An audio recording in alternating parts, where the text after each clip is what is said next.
Begin recording. Okay. So hello, everyone. Thank you for joining us this morning. This is session 2 of Building the Fugitive Academy, Thriving Against Whiteness. And I already saw on Srivi's PowerPoint that you addressed our preposition there, and there were lots of conversations about that. So I look forward to your thoughts about that as well. So I am Jo Hsu. I am one of the organizers as well as your moderator for today. This is the workshop portion of the session, which is geared toward offering participants concrete strategies and tools for structurally marginalized scholars to navigate these workplaces built by and for whiteness. I'm noting again that this workshop is being recorded. You can find that policy at www.bc.edu/fugitiveacademy. And while you are there, if you have not already, we encourage you to check out the introductory video on our webpage. Under the introduction section, we offer a brief explanation of our goals and our vision for this conference, at the fore of which is an exploration of fugitivity. We draw inspiration from Moten and Harney's The Undercommons, which memorably cautions it cannot be denied that the university is a place of refuge, and it cannot be accepted that the university is a place of enlightenment. So what do we do with and in this place where we work that so often actively works against our thriving?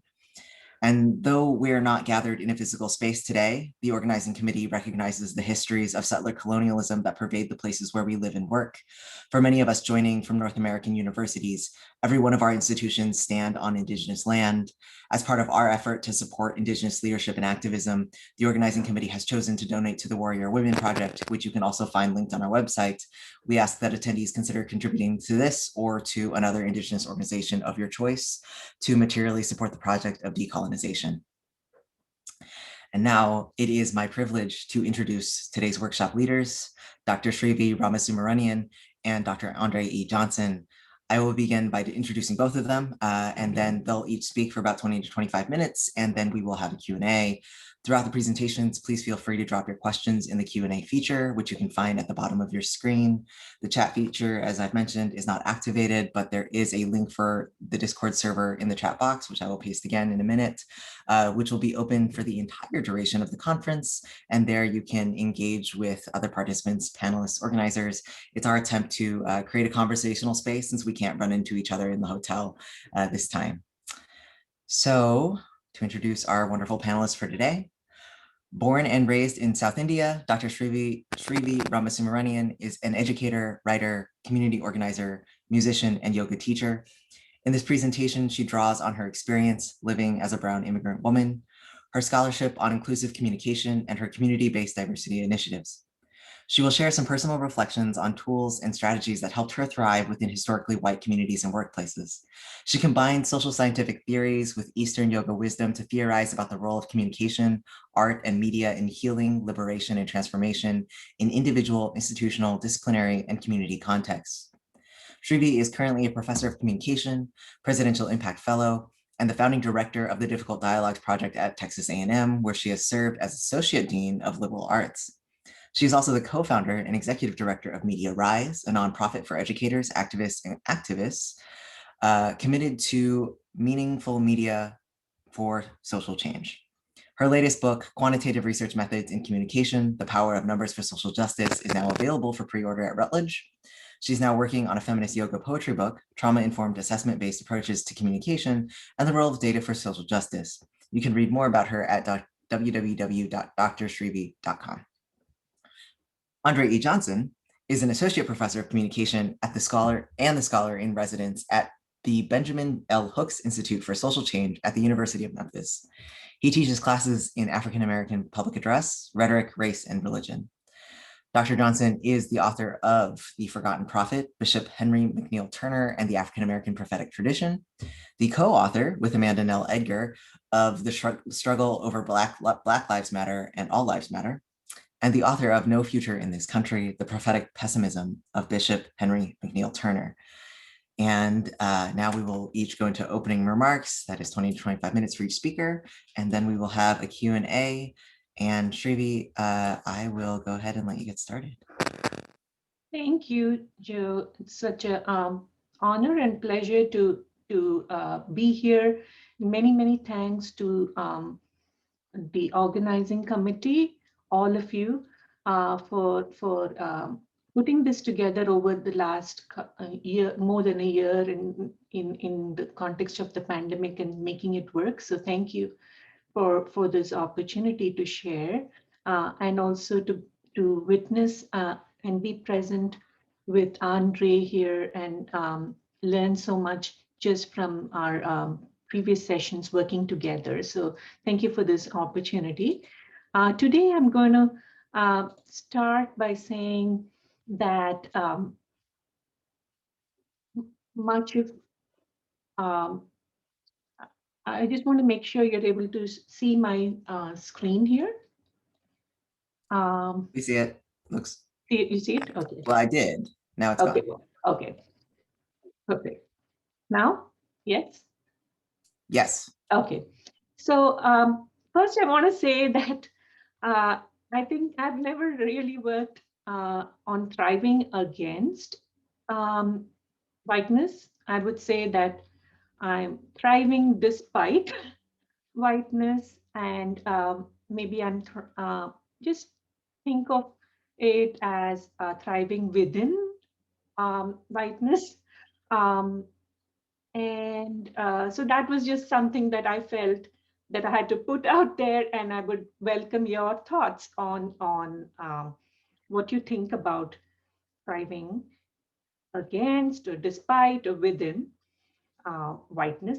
And having lived in the United States for more than uh, 20 years now, so I feel like having worked in predominantly in historic white institutions and lived in white places, I have not really thought much about exactly what are the strategies I've used. So I appreciate this opportunity to reflect on these ideas and share some of these thoughts with you.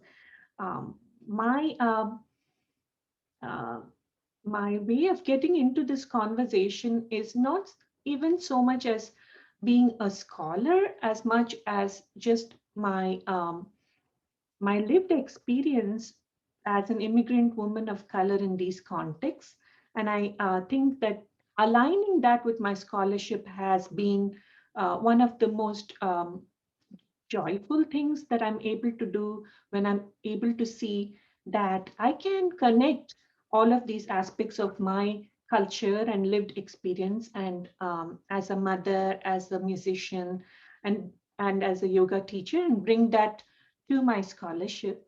Um, but as a person, I'm such so much more than my scholarship or my job as a professor.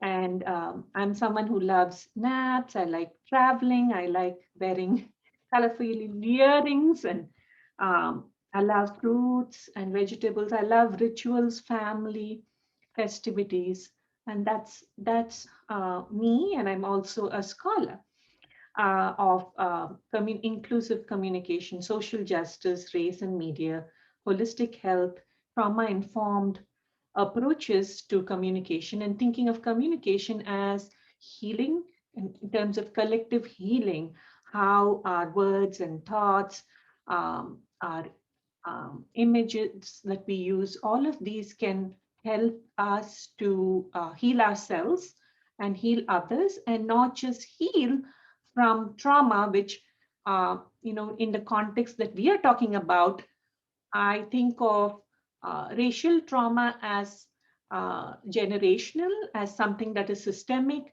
and that is a chronic state that we have to operate under. But of course, we have to think about racial justice or equity and thriving within whiteness, also in the context of the other aspects that we bring about ourselves in terms of intersectional identities. So my being bicultural in the sense that I grew up in India and I'm Indian American, me being a Hindu in a predominantly Christian context, or me being a woman in a more a masculine context in the sense of patriarchy. in this culture. All of that influences how I'm thinking about my strategies and my ways of sort of navigating this space. And so I, um, somehow I've also added uh, uh, this another line to my um, pers- the personhood of who I am as a model for Flourish, which is a wellness group at Texas A&M, and that's me. And you can see that uh, I'm still able to laugh and smile and find the joy despite despite all of the trauma and the pain. So how do we do that? Um, it's it's about I think it starts with the self, and so I'm going to focus a lot with the self. And Andre, who's going to speak after this, is going to talk a lot about connecting the self with others and forming a community. That way, we both are working as a team to cover different aspects of thriving and flourishing. The very famous work in this area is by Martin Seligman, who talks about his PERMA model, which brings together positive emotions, engagement, uh, relationships or resilience, and meaning and achievement as ways in which one can flourish and one can bring about positive well-being and alignment across all aspects of oneself. However, more what do these mean? Positive emotion has been associated with joy, authentic happiness, a sense of warmth, optimism. Engagement is getting involved, especially in activities. So the word flow is used, and this is the sense of being so involved in the moment that you lose track of time. And we've all experienced that. Maybe we've gotten immersed in something that we are writing and we've lost track of time, or we've been watching a beautiful sunset or something, lose track of time, right? Being fully engaged in what we do. And relationships, meaning, how do we have surround ourselves with a community where we feel that we can relate to one another through the connections that we make, and meaning, the sense of purpose, and what is the ways in which we are uh, motivated, what is it that makes us come alive and feel that oh wow, this brings a lot of fulfillment to me. And A is a sense of achievement. So mastery over things, being able to set some goals and reach them. So this is a model that is quite popular.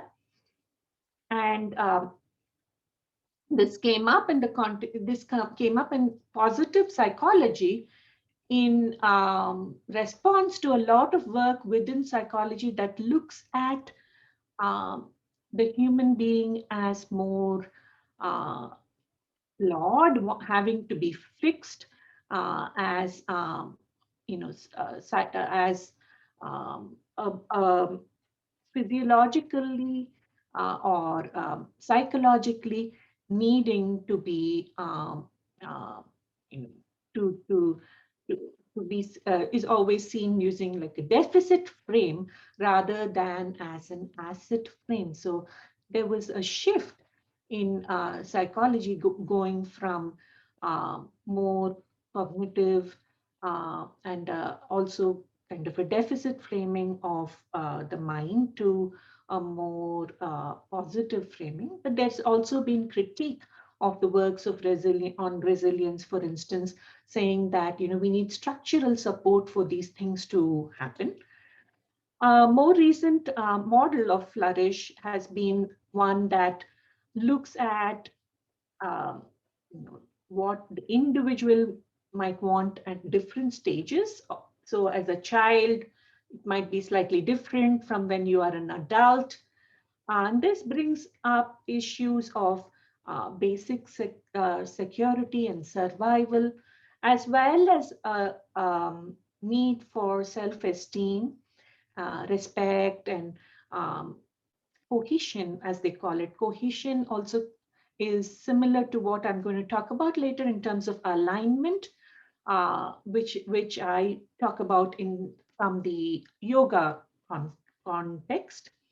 And also, what about flourishing as a community, right? So what are our connections with nature? How about the ways in which there is a renewal and contributing back to nature? This is not something that is necessarily talked about in this circle, but we can put that in under renewal, but community spirit, community development, societal contribution, safety, relationships, community pride, right? So these are some things that have been talked about in the ecology of well-being model by Wendy Elliott recently. My own perspective on these topics comes from bringing together all of this work within social psychology and positive psychology in conversation with Eastern philosophies, including yoga, which I see as a philosophy and a science and art, uh, not just as postures as is commonly understood in Western culture. So yoga literally means union or alignment, which I see as interconnectedness, integration, balance, or flexibility. So flexibility not just of the body, but of the mind, and of our ways of thinking about ourselves and others. So how do we kind of reframe our attitude towards ourselves and others and align all the aspects of ourselves. So holistic aspects of ourself, meaning physical wellness, mental wellness, emotional wellness, spiritual wellness, and social wellness. So there is all of these things that we need to cater to flourish as a whole. And a lot of times, if one aspect of it is affected, it affects everything else. So we need to nourish and nurture all aspects of these, and that is comes to some basic things like what we eat, how nourishing is it, and the sleep that we get, how do we balance that? And also depends on our occupation, our work environment, our own constitution. Each person is different. Our self-awareness, how we view reality, and how sensitive we are, our abilities, our strengths, our mm, ways of knowing. And ultimately, yoga says that kaivalya is the goal. Kaivalya meaning liberation and freedom. And basically, that is liberation and freedom from suffering. So, although pain is going to be there, and trauma is part of life, how do we liberate everybody from suffering from that? And so, there's a distinction made between pain and suffering. Um, and this is through communities of care, and that could be through creating more resources and supporting one another, creating rituals and routines and opportunities to learn more about ourselves and others. So here there's an important aspect of yoga which talks about rituals or routines, so daily routines or seasonal routines or annual routines or rituals, um, help us bring less uncertainty, reduce the uncertainty around us, and align ourselves with nature as well. So to take cues from nature to respond to it. So that is also something that I find useful in my own ways of doing it. So having a place where I write, or having a time when I write, or a space where I create, where I read, these are part of my rituals and routines, and they help me to sort of look. I mean, just get to that space, and immediately I know that this is what this space is meant to, for me to do. So having that also helps me to look forward to the next thing. So I love, as I said, I love festivals and celebrations. So I always kind of um, look forward to the next festival or celebration, and life itself is then kind of a series of celebrations. And we also have to kind of be flexible about the roles that we have to play. Sometimes we just have to be builders. So in many ways, a lot of spaces that didn't exist for me, I just had to create them. I had to build and build bridges. I had to create organizations that I felt that I needed. I had to write the books that didn't exist. Sometimes we are healers. So we have to take the time to heal ourselves and others. This is the yoga path of Bhakti, as it's called. Or we have to be warriors. We have to advocate. We have to fight for social justice. We have to be on the front lines as activists. Or sometimes we have to sit back and be the intellectuals or thinkers, the strategists who help us to think through how to make this happen. So these roles have to keep, uh, we have to create a network so that we don't have to do all of this all the time. So when someone else is being a warrior, I can be a healer, and so on. So we also take turns within our community to take on these roles to survive. What is the role of communication? Communication, to me, the most important aspect actually is listening to ourselves, listening to our bodies, listening to our surroundings. Um, Also, in terms of communicating care, whether it's intimacies, it's through touch or voice, or how do we communicate belongingness and love? How do we communicate validation, affirmation, and awareness? How do we balance rest and work, and ask for support? How do we give support and ask for support? How can we be authentic and vulnerable, but at the same time, uh, you know, be also strong and sensitive? So stories are really helpful, narratives are helpful, art, creative expression, all of these are part of ways in which communication is important to holistic well-being. So what do we communicate with ourselves? So how do we, often scholars are very critical about themselves. So softening that inner critic um, has been helpful for me. Then cognitive reframing. This is, not having this all or nothing kind of thinking, that I'm always like this, I'm never like that, or they are always like this, or they are never like this. But to see that, everybody is changing and everything, there are shades of grays everywhere. And then also going beyond internalizing or externalizing blame. So just observing that things have happened, rather than always wanting to say it happened because this person is to be blamed, or I'm to be blamed, or just not internalizing that anger or hate, or externalizing that anger, but using that negative emotions as a way to, as a creative expression to either build something or create something, connect with others. And I always say that truth is my friend, whose hand I'm going to hold till my very last end. And because truth is so powerful, I get the confidence and the courage to be myself, because I know that truth is always by my side, holding my hand.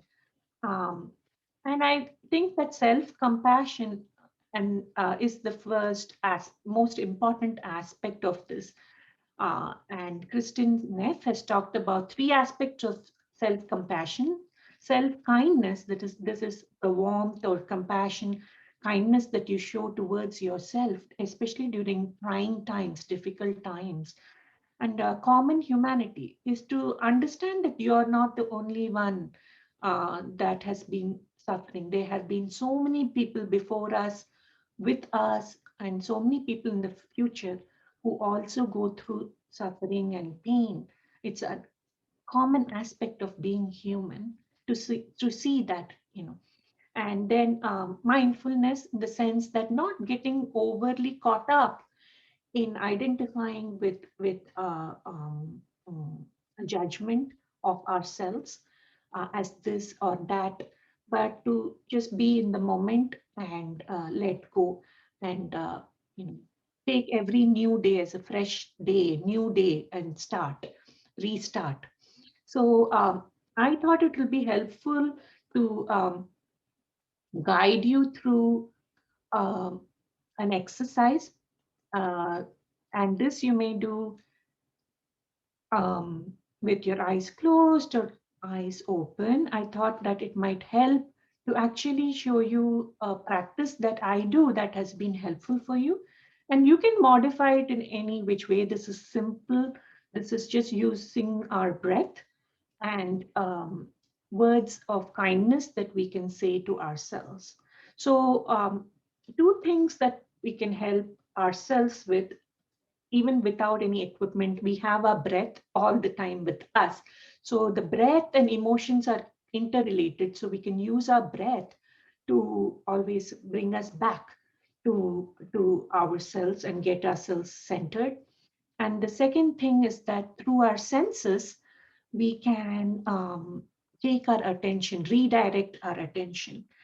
This can be done through uh, just using your sight to look and pay attention to the things around us, whether it's a moving leaf outside your window, a cup in front of you, a plant in front of you.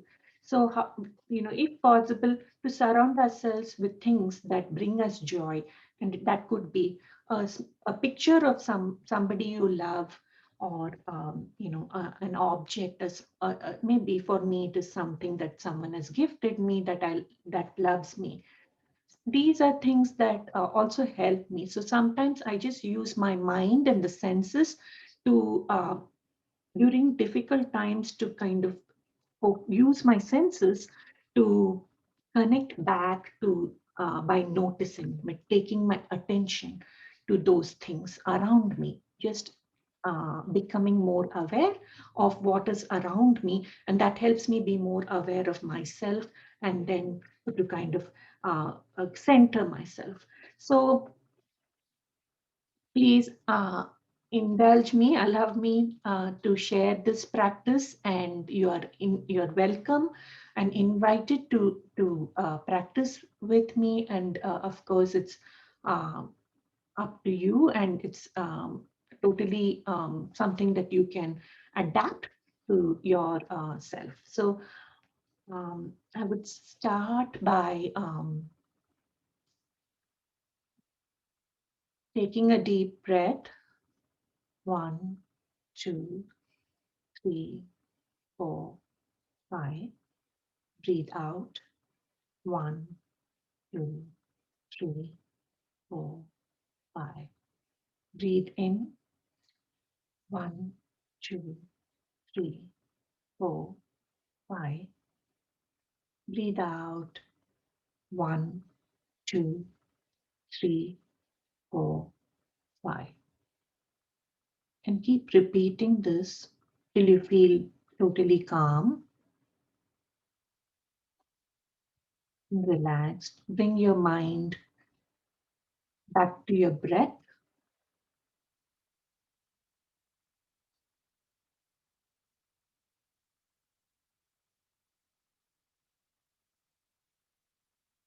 And while still keeping your eyes closed, if you have them closed, or if you have them open, just take your attention, remember the things around you,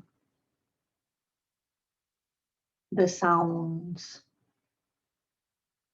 the temperature of the room,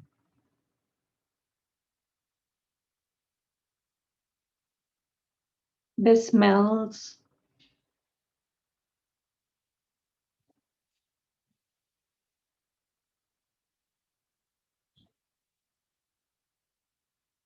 bring your awareness to the breath again, relaxing your body.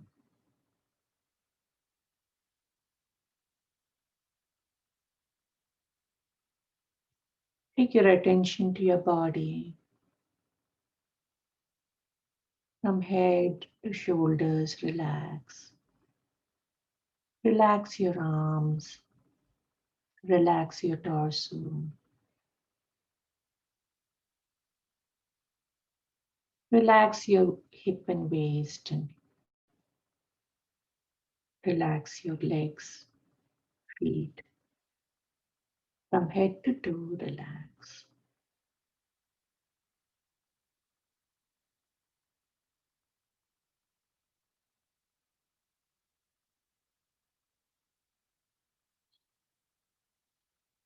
Keep your awareness on your breath.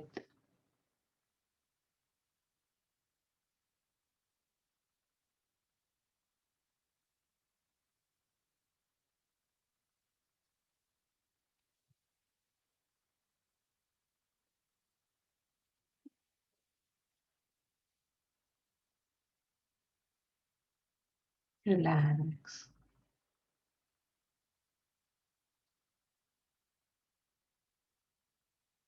Relax.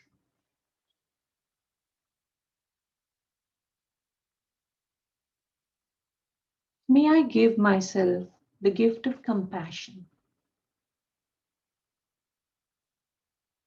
May I accept myself as I am.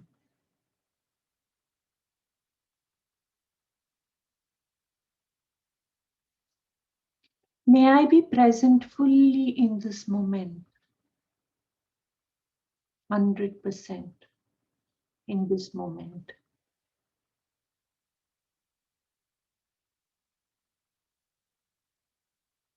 May I be forgiving to myself.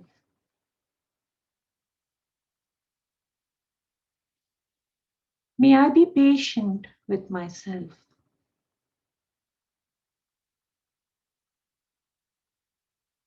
May I be loving to myself.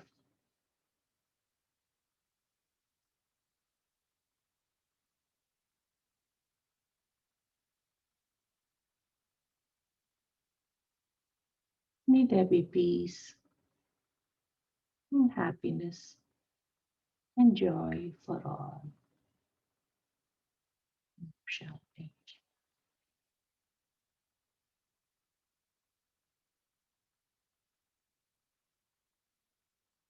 Slowly open your eyes.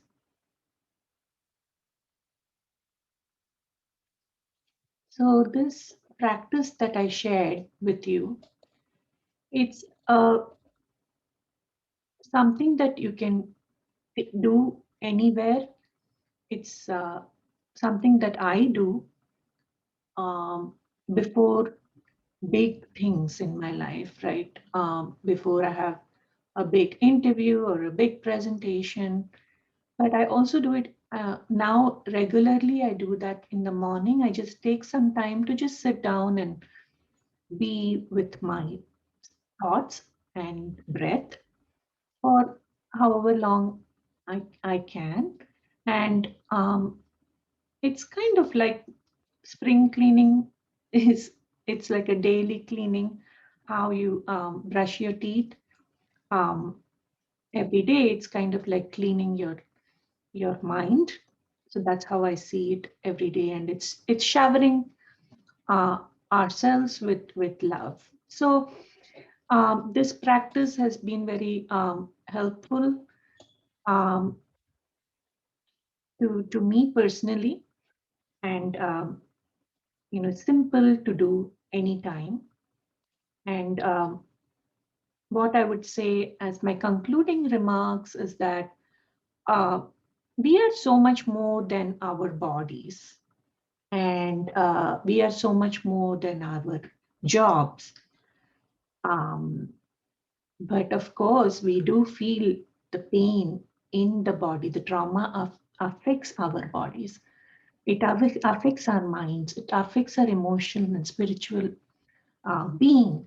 So it has to be a daily practice to take care of all aspects of our self, our being, and to recognize that we can align different aspects of ourselves. Even as scholars, what has helped me is to bring my personal and professional selves as much together as possible, blending, sometimes shifting and meshing in ways that make sense to me, that give me the sense that I am being myself, and who I am keeps changing as well. And how, for me, it has been art, music that has helped me to also heal. And I see communication, writing, teaching, uh, all of that as part of this healing. And also being close to nature and listening to nature, connecting with nature has been very healing for me, and has helped me to not just heal but to thrive, not just survive but to thrive, and find the joy in the flower, in the sky, in the surroundings, um, and also to remember that truth is always our friend, and that from this space of truth and beauty and joy, we can flourish despite the trauma, despite the pain, despite the suffering that is part of human life, including part of our communication scholarship and discipline and white spaces that many of us inhabit. We can slowly bring that change by being that change and connecting with others and inspiring one another to keep going, to be warriors, healers, thinkers, intellectuals, right? All of us working together to create a sustainable world, a peaceful world, a just world that thrives um, as communities, as nations, as a globe. How we can all do our best is possible. Is my vision. Is my way of being fugitive. So thank you. Thank you, Srivi. Andre, are you ready? Yes, I am. Thank you, Srivi, for that. Um, let me get situated here. Before I get started with my small PowerPoint, I just want to thank Srivi for the moment of meditation, just to show you that you can get up and get so busy that you don't stop and just do that. Typically and usually, I try to have a devotional period, but in my haste to get up this morning and do some of the stuff that I had to do, I did not get a chance to do that. And so thank you for that moment of meditation, a moment of centering and settling, if you will, of my spirit and my soul. Thank you for that. Again, I am Andre Johnson, Associate Professor of Communication at the University of Memphis, also the Benjamin L. Hooks Institute for Social Change Scholar in Residence. And I share that because I want to center my talk on my position, where I'm coming from with what I'm about to share with you. Well, first, I am an academic, like many of us, right? We research, we write, we teach, we lecture, we give talks, we do all of that. But that's not just who I am. I'm also a pastor, a local pastor here. I have a congregation that I pray for, that I support, that I stand with. Matter of fact, after today's events, because it's back to back to back to back to back today, I have to figure out some words for eulogy on tomorrow. One of our members, father-in-law, passed away earlier this week. So we're preparing for a homegoing celebration. But not only an academic and a pastor, some may even see me as an activist. And I accept that because I have been on the front lines of many of the activism that's going on here in Memphis, from Fight to 15, of course, Black Lives Matter. And as I speak about activism, let us all stand with our Asian folk right now as they are going through the crucible of this hate and hatred that many of us in this webinar know so well, either directly or indirectly, by the work that we have done. Speaking of activism, I am also right in the middle of a campaign to free who we believe is an innocent man that is on death row, Purvis Payne. And so shout out to you to go to purvispayne.org and look at those 8 reasons why we feel that this is unjust, this is not fair, this is not right, and that Purvis Payne deserves to be home. So I just want to say that as well too. So in the midst of all of that, this is what I am coming to you with. I was so excited about this opportunity to talk about navigating whiteness in the academy, this whole Fugitive Academy conference, because this is something that we have done and are continuing to do each and every day. But what we have not done is to kind of extrapolate what it is that we kind of do. Very interesting. I wanted to come with some sources and citations and all of that. And there are a plethora of studies on whiteness and whiteness in the academy and what the academy can do to eliminate some of that. A plethora of studies about the problems and the issues in the academy. Some of them are being addressed at this conference right now. So there's a lot of stuff out there about that. So we are not lacking resources in doing the work that we know we need to do in the academy. But with this particular panel and this conference, but this specifically particular panel is asking is the how-tos, how to do this. So I'm looking at this in my activism, from my activism lens, from my pastoral community lens, and yeah, to a certain degree, my academic lens, but definitely the first two. I'm looking at this as, what do we do in the meantime? While we are waiting for the academy to do right, what do we do in the meantime? While we are waiting on folk to come along and say, you know what, you are absolutely right about this, and we need to change this immediately. What do we do in the meantime? How do we navigate? How do we still function? What are some practical ways? And Srivi does a great work in showing us how we can center ourselves and how we can use meditation and other things to kind of ground us. Because until the vision is fulfilled, we still got to work in the mundane and the everyday. And let me just give you an example about that. Recently, there have been some studies, right, that talk about tipping being wrong, and it's grounded in racist practices and all of that. Just tipping, right? Tipping. So everybody who worked in hospitality, raise your hand. Yeah, tipping, bad, grounded in racism. But until we pay livable wages, until we get everybody on board, I can go to a restaurant and say, well, I would love to tip you, but it is grounded in this racist practice. So I don't want to be racist, so I'm not going to tip you.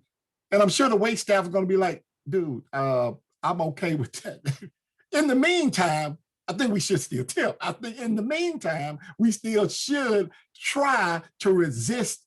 And so what activists and community organizers know from on the ground, there is this vision that we espouse, but then the pragmatic understanding of where I am hits hard.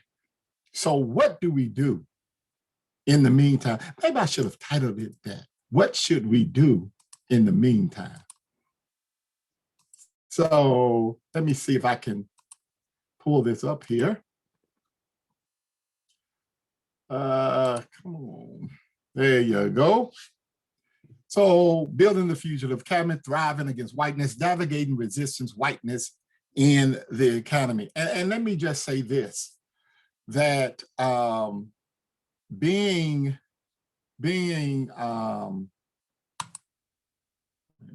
okay, there you go. Being in the academy and this whole notion of whiteness and thriving against whiteness. And the reason why we need to know these how-tos is that we know what whiteness does. One of the first things that whiteness does to us, if we are not careful, is it makes us distrusting, not only of others, but also ourselves. There is nothing that is so labor intensive, especially for a person of color. It's nothing that's so labor intensive as a person wondering all day long, did so-and-so say this? Was she or he being racist when they say that? Is this an example of race? So to live one's life like that, it's not a good thing. It's not healthy. So what do we do in the meantime? What do we do? Because the other thing that whiteness does, it leaves you frustrated. And when you're frustrated, speaking now back to the academy side of things, you're not doing what it is that you should do or that you really want to do. Because some of us are excited about our research programs. Some of us are excited about our research agendas. And we really want to do well in that. And we really want to get the work out. We want to share it. We want to talk about it. But when you are bombarded by whiteness, it can just get you frustrated. And then all the things that Srivi just articulated so brilliantly to help you get to this piece, get to that part and doing your work, you won't be able to do it because you're so frustrated and you're just throwing your hands up. So we wanted to talk about the how-tos. And I am going to not be long with this presentation because part of my presentation offers an opportunity for Q&A and for dialogue, and I hope we have time to do just that. So with all of that being said, how to navigate, resist whiteness, develop a squad. I'll talk about developing a squad. Let me tell you what I mean by that. First of all, you got to establish groups that can easily function also as groups of care. Now, remember, this is tough because for some of us, remember, whiteness embeds that distrust. But we're going to have to really find some people, if it's one or two people, three people to begin with, that we can, establish groups that can easily function also as groups of care. Let me give you an example. Our writing group on Fridays for me is an academic writing group. We write, we do the work, but it also, for me at least, also operates as a group of care. We celebrate our wins. We talk about our issues and frustrations. We share. And guess what? We don't try to fix each other. What I mean by that is sometimes in these groups, you just need to be able to share your frustrations. You don't need anybody else. Here's what I would do in this, or this happened to me and I can tell you what to do. No. What groups of care or compassionate group or covenant, what they do and how they function is that they function as a space where you can articulate your feelings, and we sit with you with that. And sometimes I may even say, depending on how deep and how heavy it is, we will say something to the effect, well, thank you for sharing. Thank you for trusting us with that. And so when you have that group, not only you have a group that's working with you academically in your job or whatever, your vocation, but also you're having a group that you can, share some of your concerns with. Establishing groups that can easily function also as groups of care. Tell you what else you can do. And establish relationships with the staff, your custodial workers, etc. The people that are the non-academics around your departments and around your colleges and universities. I'm thinking about Miss Deborah, who was before she retired, was just rock solid in our department at the University of Memphis in our communication department. She was part of the custodial staff. But I looked at her, Miss Deborah, as a part of my extended family. You know what the custodial staff and the staff and other folk have that we probably don't have? They've been there a pretty long time. They have a sense of the institution. And they will be a blessing to you if you allow them to be. And be in relationship with them. Talk about their families. In other words, you have right there with you other people that you can just have small conversations with. Establish those relationships as well. Also part of developing a squad, establish a network of scholars outside of your institution. One of the things that I miss so much are conferences where we actually meet in person and hang out in the lobbies and go to dinner and do all of those things. And I meet these wonderful people that I meet on social media, or I've read some of their work and it's similar to mine, or it is interesting to me. I reach out and I want to kind of establish this network of scholars, this community, if you will, of scholars outside of the institution. Why? Because, again, that could function, depending on the group. It could function also, going back to number one, as this group of care, but it also will help us with our understanding of what it is that we're trying to do research-wise, because we have people to bounce ideas off.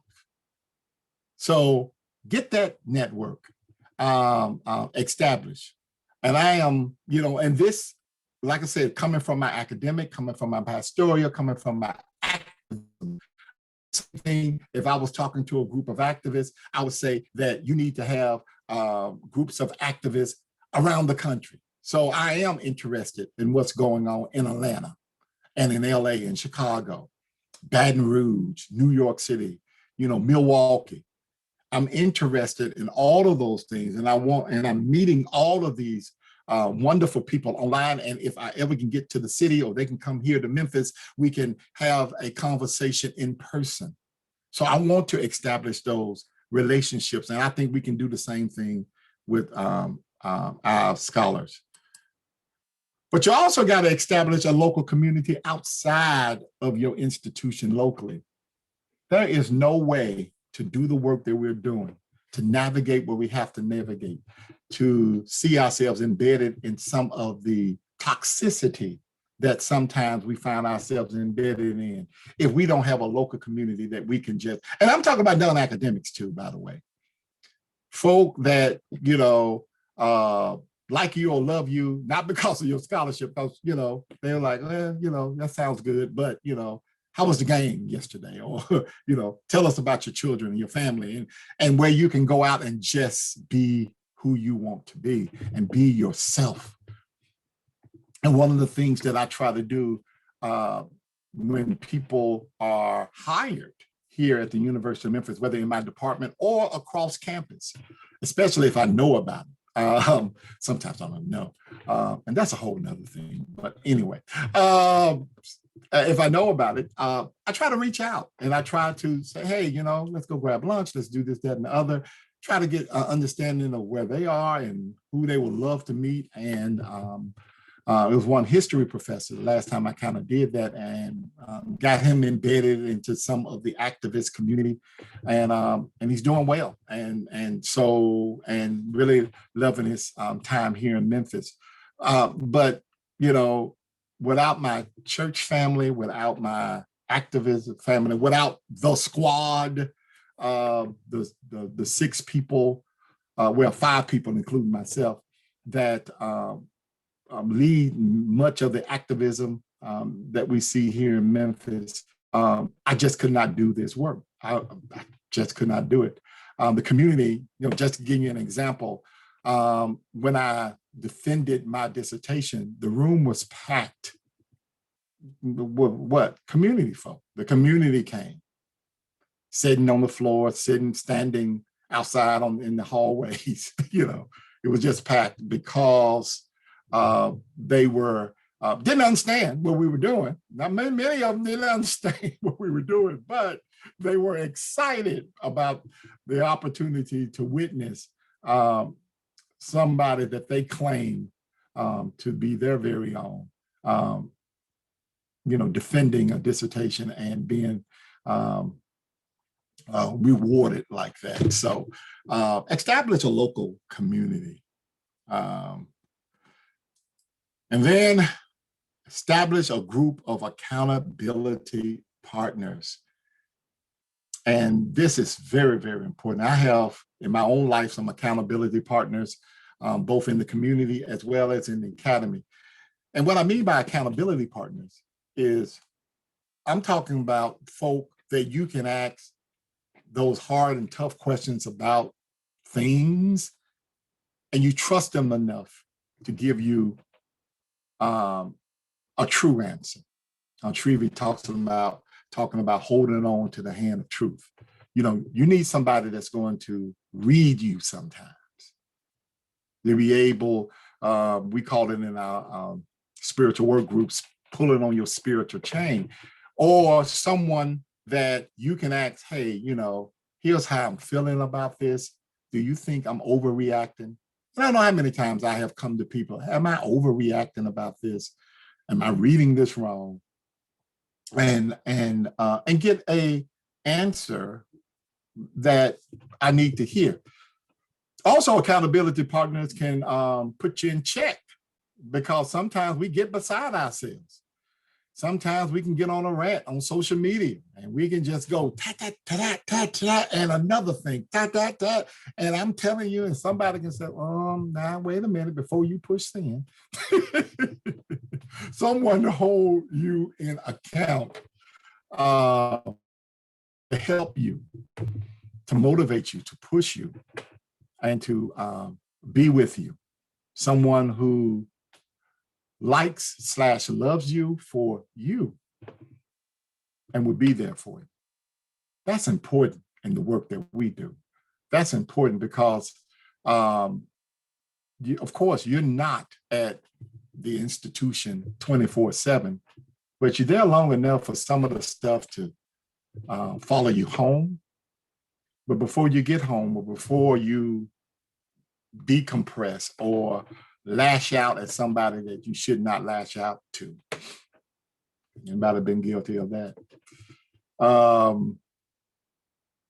Have somebody that you can just, run something by real quick. I have served as accountability partners for some of my colleagues, and they have for me, and it's all part of, again, you can find them in those groups of care that you are establishing. So one of the ways, develop a squad. This is my humble 5 suggestions on doing that. As we continue on, how to navigate, resist whiteness. After you get this squad, what do you need to do for yourself? Again, Srivi did a wonderful job at grounding us. So I would just echo that by saying, treat yourself as a whole person. Stop just looking at yourself as just one-dimensional. If that's what you've been doing, like I'm just only an academic, or I'm only this, and I need to do this, that, and the other. No, you're a whole person. And mind, body, soul, and spirit all needs to be fed. All needs to be fed. So do that. But also, here's another way that whiteness can trip us up. It can have us not really analyze the working environment and then accepting what we see. And what I mean by that is any and every time you come into a department or institution or college, university, or whatever, I'm gonna use a spiritual word, discern. You need to discern where you are. And if you're in a toxic or messed up situation, you need to accept that and then begin to plan how I am going to navigate this. Or if you're in a pretty decent situation, accept that and govern yourself accordingly to that as well. The reason why I want to put this up here, because there are a lot of folk who find themselves in bad situations, but I'm going to make the best out of it. And it ain't that bad, or it's not as bad as I came from. No. You need to just accept that. And a lot of times we don't want to do that because we feeling like we're being negative. But again, truth is our friend. So if we accept where we are and know where we are, and this is what I talk about, especially in activism, because a lot of people come to a protest or a rally and they are excited and they're ready to save the world, and they're going to have their sign and they're going to march, and they're going to think that if I come out, everything is going to be all right tomorrow. And they get frustrated when tomorrow is even worse than the day that you were out there. So what do? You accept this, like this is where I am. However, this is what I'm going to do. Because once you understand where you are, you now know the plan. It's nothing as worse as trying to plan to do something, not realizing where you are. So you got all these wonderful ideas, and every time they get shot down, you're like, oh, I'm at a place that say they dumb. Oh, my bad. I just have to govern myself accordingly now. And you can start calling it out. You can start doing other stuff that you already know what to do. And a lot of this stuff you're already doing and you already know anyway. So accepting your work environment and analyzing the work environment, accepting where it is. One of the things I like to do, and I think that we have a couple of University of Memphis folk in the webinar, is, and they know this, refer often to what your department said is. It's that prophetic call, if you will, where we say we want to be this, we say we want to do that, we say that we want to have this. I'm going to take us at our word. And that gently reminds everybody, we do have some ideas, we do have some visions, we do have goals, we have aims that are pretty, probably higher than we, are at yet now. I mean, we're not there yet, but that gentle reminder, when stuff is going haywire, when there are some miscommunication going on between graduate students, for instance, and faculty members, or between faculty members. Let us remind ourselves, who we are, who we say we are.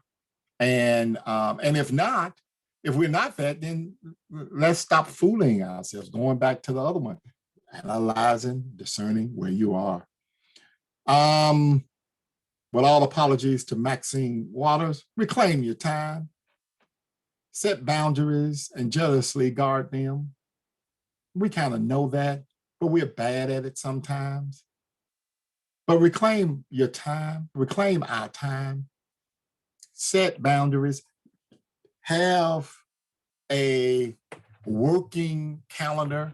I'm doing this here, doing that here, doing this here.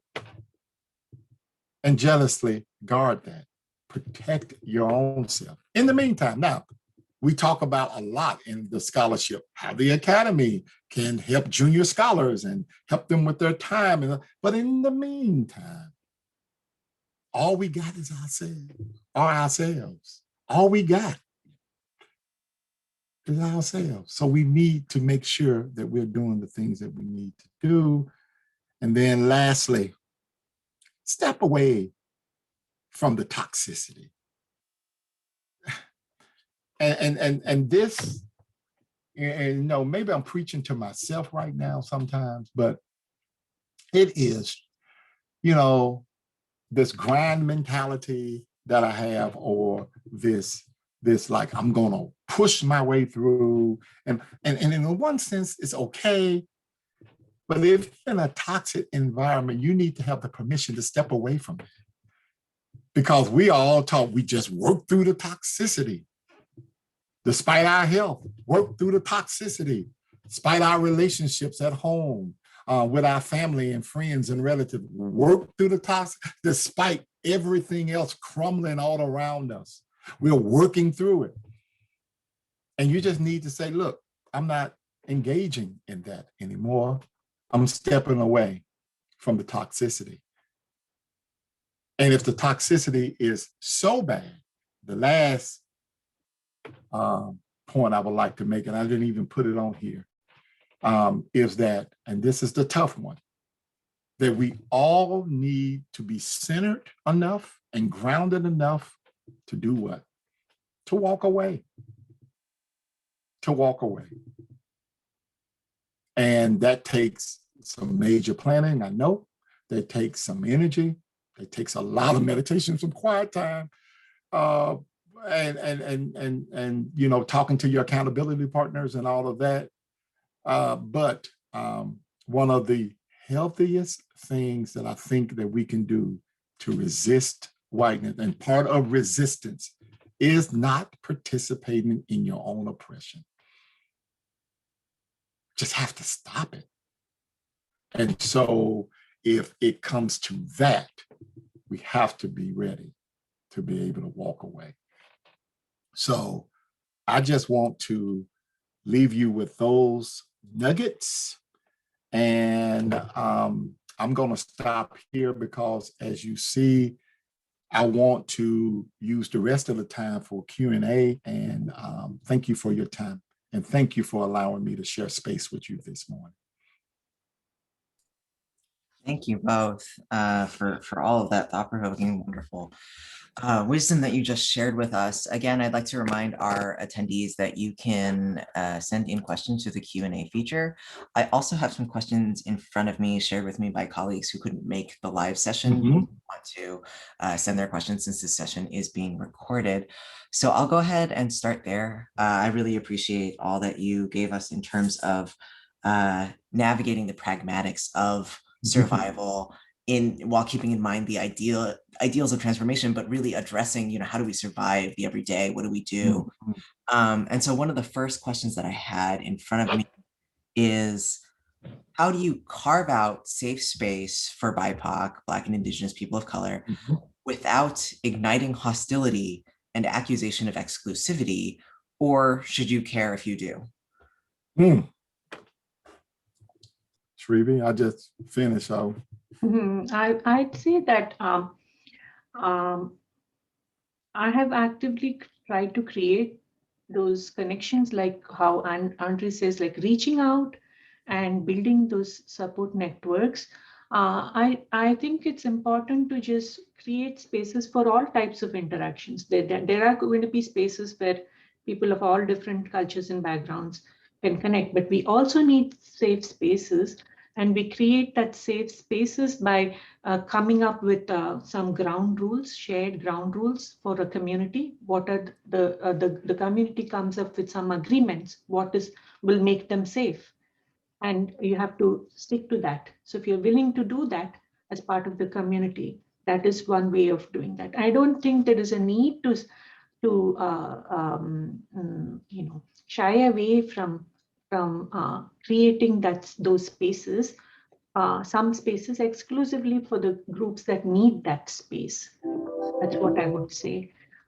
Because the rest of it, even without being labeled, is serving whiteness, is serving the mainstream.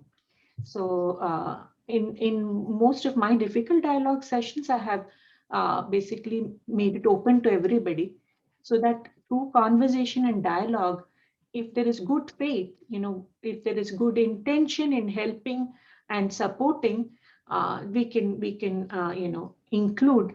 But again, we have to see that there are different people at different levels of knowledge and wisdom and understanding, so we can learn from one another in some spaces. But there are also some spaces where we have to be by ourselves, where we can feel free to vent, where we can feel free to share our innermost feelings. That trust that Andre talked about, a feeling of trust has to be there. So if it's been betrayed often, it's very hard to build that trust again. So we have to ask why the trust was breached, and that is why there is a need for safe spaces. What I would say. Yeah, I will agree. Thank you, Andre. So the next question I have up in front of me is, how much obligation do you have to help your organization move away from tokenism and into collaboration?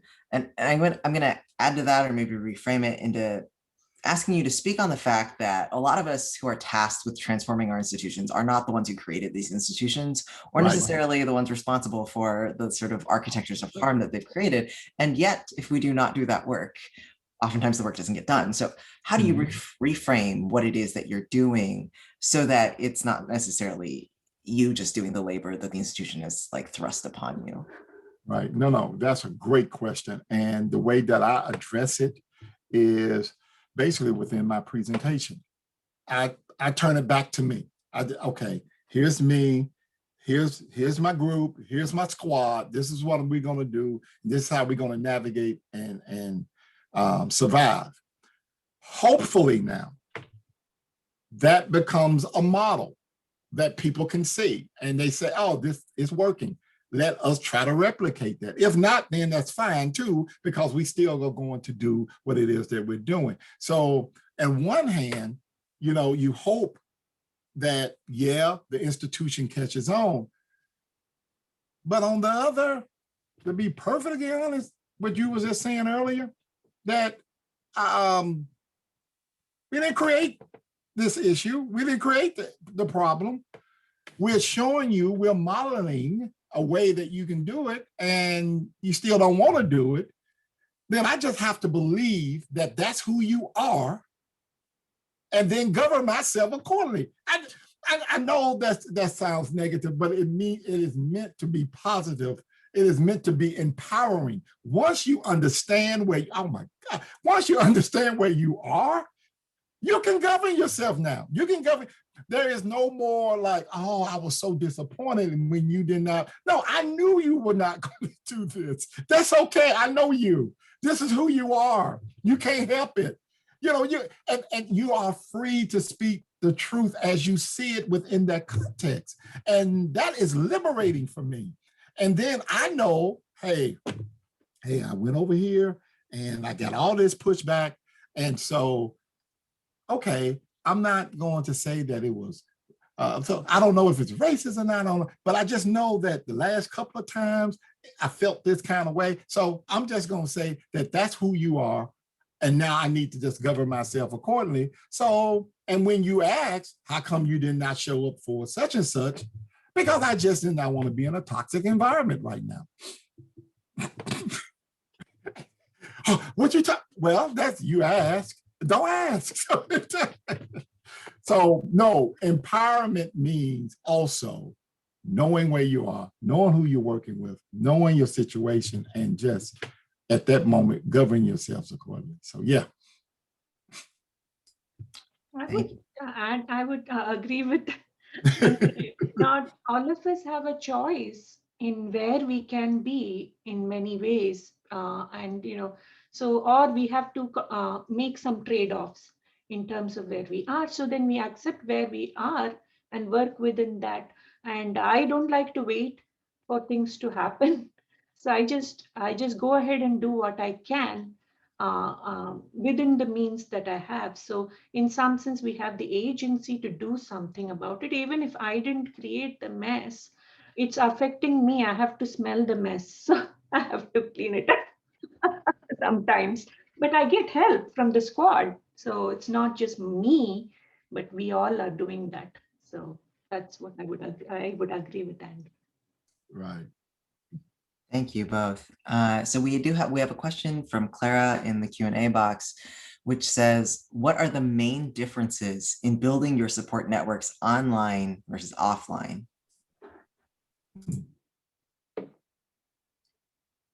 Oh, good question. For me, at least, I still love the in-person variety of meeting people and all. But I have learned, especially in this past year, to appreciate at least seeing the faces of people that I care about, people part of my, what I call academic squad. And so I think we just have to make do with what the situation is in which we find ourselves. But you can have a bigger squad probably via social media than in person, and that may be a plus. But that whole interaction, the notion of sharing a meal together, being at the same table, fellowshipping in person, it is just, I think, even as a communication scholar, when we talk about these things, I think that is still so powerful.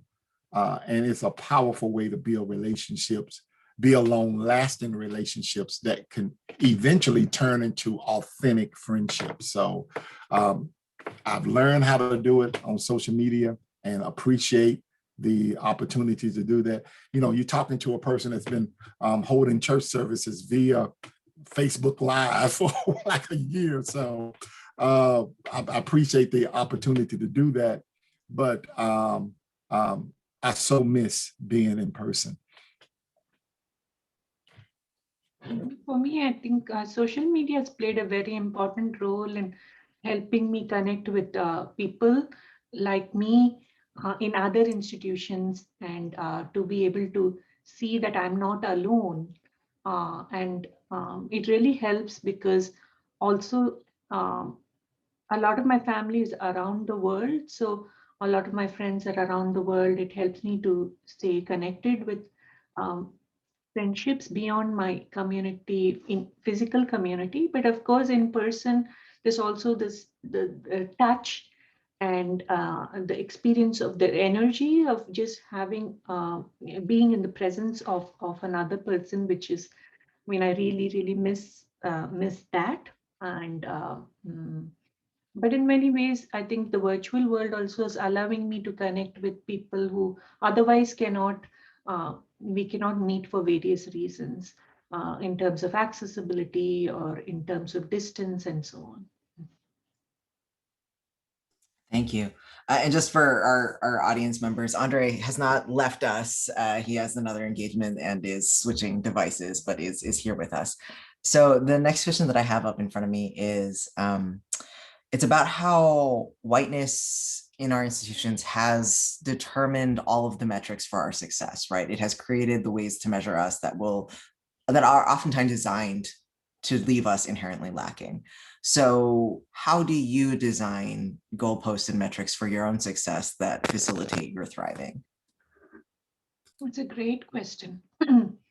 I think that in some ways I've had to I had to contend in the beginning with having to work within the parameters that were set for me in terms of excellence, and I had to kind of navigate through that.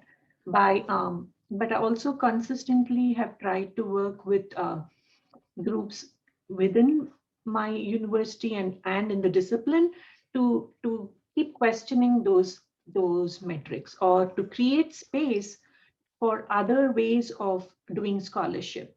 So whether that is through supporting or reviewing for journals that do this, or for creating and supporting divisions within conferences where we can do it, and reaching out to people and collaborating on different topics so we can bring our strengths together to because a lot of times the metrics are purely like bean counting, like numbers and so on, right? So what I have done is to build a scholarly network of people like me, so we can collaborate and create and produce together and hold one another accountable. And like Andre said, have accountability groups and so on. And then as I got tenure and I was more senior, I've been more at the forefront of talking about different ways of thinking about impact and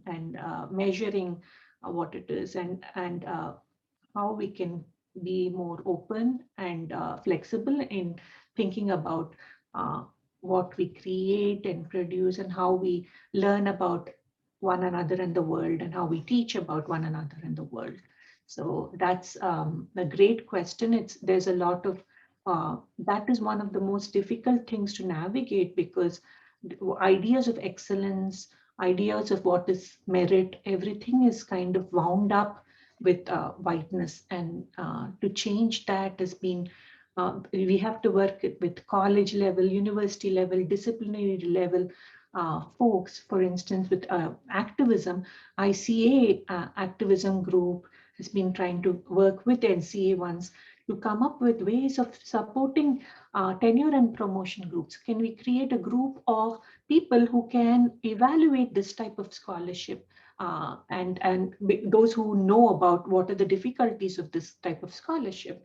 Or can we put together different types of excellent policies that institutions have, so others can model after them? So these are all some ways in which we're trying to question and challenge these. And there's an excellent, I think, Devika Chawla has contributed to this. Mohan has this special issue on merit and excellence. And there's another session coming up in this series that focuses on this idea. So I'll be looking out for that session to learn from folks there about how we can change this. Yeah, that session is rigor and it's discontents, and we appreciate you shouting that out for us. Andre, did you have something to add to that? Or perhaps he is still transitioning. Okay. In that case, I'll move on to the next question that I have in front of me, which is about teaching. It's about, how do you create spaces of cultural support for your POC students without alienating non-POC students in that same space? Yeah, this is also an excellent question. One of the things I tell my students and myself is that my difference or my cultural approach is an asset. It's not a deficiency. So this is really important because a lot of times we try to tell teachers that they need to, POC teachers, they need to, Bipoc teachers, they need to assimilate into whiteness of the classroom, assimilate into white, you need to give American examples, you need to give white American examples and things like that in the class. But what I tell my students is that, I am a resource for you, and use this as an opportunity to know other aspects that you have not had an opportunity to learn about. And similarly, I see this classroom as an opportunity for me to learn more about each of your cultures. So your cultures, your approaches to this knowledge are gifts that you give to the class. So from day one, I kind of open up that space, saying that the textbook that we are using is already established in this white space, right? And the institution is already in the white space and all of that. But how do we sort of use those as opening points to bring in our everyday experience, our cultures, our examples, and make room for that in our assignments. So in my assignments for students, final assignments, I just say, make sure that your portfolio or paper connects to your everyday life. So that is one way in which we can support everybody in the classroom, and everyone is welcomed. White cultures also have many subcultures, and let's not forget that, right? So within those subcultures, yeah, bring your subculture into the classroom. So that's how I approach it. Thank you. I'm trying to be sensitive of time, and I know that we are up at the half hour. So thank you, Srivi and Andre, for joining us. I learned a lot. I'm really glad we get to take away all of these strategies and tools for our communities. And for folks here, in another hour, we will be reconvening for a seminar also on thriving against whiteness with 4 new speakers. And I hope that you will join us then. Thank you everyone for giving us this moment of your time. I really enjoyed our conversation, and I will hope to see you in person in the hotel lobby at some other conference quite soon. Thank you. Thank you for this opportunity. Thank you.